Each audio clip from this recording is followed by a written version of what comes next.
এই যাত্রায় সড়ক পথে যানজটের কারণে ভোগান্তি থাকলেও এবার স্বস্তি আছে ট্রেনে। নির্ধারিত সময়ের মধ্যে ছেড়ে যাচ্ছে প্রায় প্রতিটি ট্রেন। রেল কর্তৃপক্ষের কড়াকড়ির কারণে টিকিটবিহীন যাত্রীর চাপও নেই। এদিকে দূরপাল্লার বাসগুলোতে মানা হচ্ছে না কোনো নিয়মকানুন। রয়েছে অতিরিক্ত ভাড়া আদায় ও সময় মতো বাস না ছাড়ার অভিযোগ। মনির হোসেন তপুর রিপোর্ট।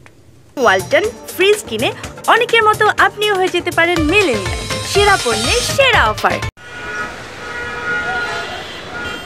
সময় যত গড়াচ্ছে ঈদে বাড়ি ফেরা মানুষের চাপ বাড়ছে। মধ্যরাত থেকে বিভিন্ন মহাসড়কে তীব্র যানজটের কারণে চরম ভোগান্তিতে যাত্রীদের চাপ সামাল দিতে অতিরিক্ত যানবাহন চলাচল করলেও উত্তরবঙ্গগামী যাত্রীদের বাসের জন্য অপেক্ষা করতে হয়েছে 2 থেকে 4 ঘন্টা। ভ্যাপসা গরমে শিশু ও বৃদ্ধদের নিয়ে অপেক্ষা করতে গিয়ে চরম ভোগান্তিতে পড়েন যাত্রীরা। বাচ্চা নিয়ে আসলে কষ্ট হচ্ছে। বাস আসার কথা ছিল 9:30টায়, এখন বাস এখনো আসে নাই। 10:30 ট্রিপের গাড়ি রাতের 3:30টায় পাইছি। আমার স্লিপার কোচ পাইছি ভোর 4টায়, 11টার গাড়ি। আল্লাহর রহমতে এখন এটা কেটে গেছে। এদিকে প্রশাসন কঠোর থাকলেও যাত্রীদের কাছ থেকে অতিরিক্ত ভাড়া আদায় করছে বেশ কিছু পরিবহন। গোবিন্দগঞ্জ 1300 টাকা ভাড়া চায়, আগে ভাড়া আসলে 600 টাকা। বছরে 1-2টা অকেশন আসে, তখনই কোম্পানি একটু রেটটা বাড়ে। এটা শুধু একটা কোম্পানি না, সব কোম্পানি একই কাজগুলো করে।